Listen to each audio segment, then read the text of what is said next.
আসসালামু আলাইকুম। আশা করি সবাই ভালো আছেন। তো আল্লাহর রহমতে আমিও ভালো আছি। তো আজকে আমি যে বিষয়টা নিয়ে আলোচনা করব সেটা হলো পর্নোগ্রাফি দেখা বা হস্তমৈথুন, যেটাকে বলা হয় গোপন গুনাহ।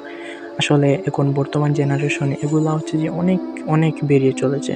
যেমন আপনি তো গোপন গুনাহ করতেছেন এবং সেটা তো আপনি জানেন না। এটা যে গুনাহ নাকি এটা হচ্ছে শান্তি। হয়তো এটা কিছুক্ষণের জন্য একটা শান্তি, কিন্তু এটা যে কত বড় অপরাধ। দুনিয়াতেও অপরাধ, আখিরাতেও অপরাধ।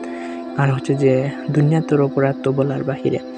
যেমন হচ্ছে কি, আপনি যখন গোপন গুনাহ করতেছেন, আপনি যে বীর্যটা নষ্ট করতেছেন সেটার দায়ভার আখিরাতে দিতে হবে। বুঝতে পারতেছেন? আপনি যে দরজা বন্ধ করে একাকিত্ব একা একা গোপন গুনাহ করতেছেন, পর্নোগ্রাফি দেখতেছেন।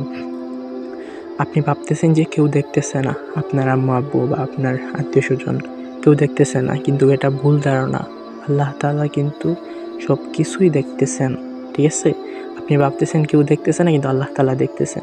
এটা আসলে যে খারাপ বন্ধু থেকে আসে। যেমন আপনি খারাপ বন্ধু ফ্রেন্ড সার্কেলের সাথে চলাফেরা করতেছেন, সেটা থেকে হচ্ছে যে এগুলা করতে মন চায় বা ইচ্ছা হয়, ঠিক আছে?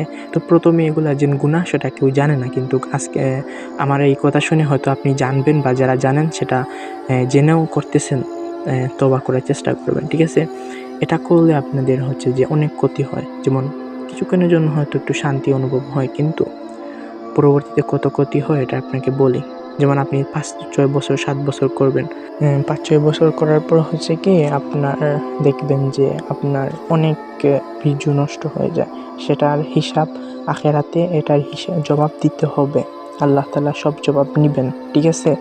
এবং হচ্ছে কি আরও অনেক ক্ষতি হয়, যেমন যৌন চাহিদা পূরণ হয় না।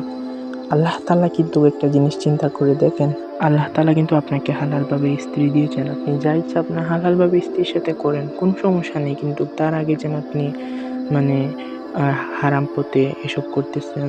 আবার অনেকেই পতিতালয়ে যায়, এরকম খারাপ কাজ করে এগুলা যেন করতেছেন, আখিরাতে সব কিছুর জবাব দিতে হবে। ভাবতেছেন এটা কত বড় অপরাধ? এখন যারা এগুলা করতেছেন, তো এটা থেকে বাঁচার উপায় একটা বলি আপনাদের। সেটা হলো আপনাকে ৫ ওয়াক্ত নামাজ পড়তে হবে এবং তাহাজ্জুদের নামাজ পড়ে আপনাকে তওবা করতে হবে। কারণ তওবাই হচ্ছে যে একমাত্র এটা থেকে বাঁচার উপায়। কারণ একটা জিনিস চিন্তা করে দেখেন, আল্লাহ তাআলা কিন্তু আপনাকে তওবা করার সুযোগ দিয়েছে। এখন যদি আপনি সেটা যদি নাও করেন, ভাবতেছেন যে আল্লাহ তাআলা তওবা করার সুযোগ যদি না দিতেন, তখন কী অবস্থা হতো? এটা কি ভাবতেছেন আপনি? তওবা না করলে তো যে গুনাহ করতেছেন সব জাহান্নামী, বলতে গেলে জাহান্নামী। তো আল্লাহ তাআলা তওবা করার সুযোগ দিয়েছেন। তো আপনারা তওবা করবেন। তো এগুলা থেকে হুটহাট করে বেরিয়ে আসা যায় না। আপনি যখনই এগুলাতে ইচ্ছা হবে করতে, তখনই আপনি কি করবেন?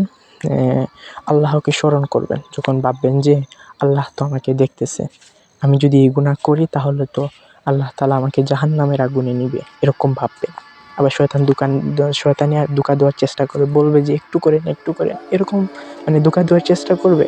সেগুলোকে আপনি এড়িয়ে চলবেন। এড়িয়ে চলার চেষ্টা করবেন। বুঝছেন? আর বেশি, বেশি করে নামাজ আদায় করতে হবে। কারণ আপনি যদি নামাজ আদায় করেন, তো নামাজ আপনাকে খারাপ প্রত্যেকে দূরে রাখার চেষ্টা করবে। দূরে রাখবেই, তাই না? এখন আপনি ৫ ওয়াক্ত নামাজ পড়বেন আর খাস তওবা করতে হবে। যে বলবেন যে আল্লাহ, আমি গোপন গুনাহ করেছি এবং আমি আমার গুনাহ স্বীকার করছি। আল্লাহ তাআলা আপনি আমাকে মাফ করে দিন। এরকম আল্লাহর কাছে মাফ চাইবেন, কান্নাকাটি করে আল্লাহ তাআলা নিশ্চয়ই মাফ করে দিবেন ইনশাআল্লাহ। আর আমার কাছে একটি অ্যাপস আছে, সেটা ইউজ করলে হয়তো আপনাকে কিছুটা প্রোটেক্ট করবে। যেমন খারাপ ভিডিও থেকে আপনাকে প্রোটেক্ট করবে এবং দৃষ্টি থেকে হেফাজত করবে। যেমন সবসময় ইসলামিক ভিডিও সোশ্যাল মিডিয়ায় আনার চেষ্টা করবে। যদি চান তাহলে ইনবক্সে বইলেন দিয়ে দিবা। যারা তওবা করতে চান তারা হচ্ছে কি আমার কাছে একটা ভালো দোয়া আছে আর কি। যেমন সবগুলা দোয়া আমি একসাথে কালেক্ট করছি, চাইলে আপনারা নিতে পারেন, সেটা দিয়ে তওবা করতে পারেন। ঠিক আছে? ভালো থাকবেন। আসসালামু আলাইকুম।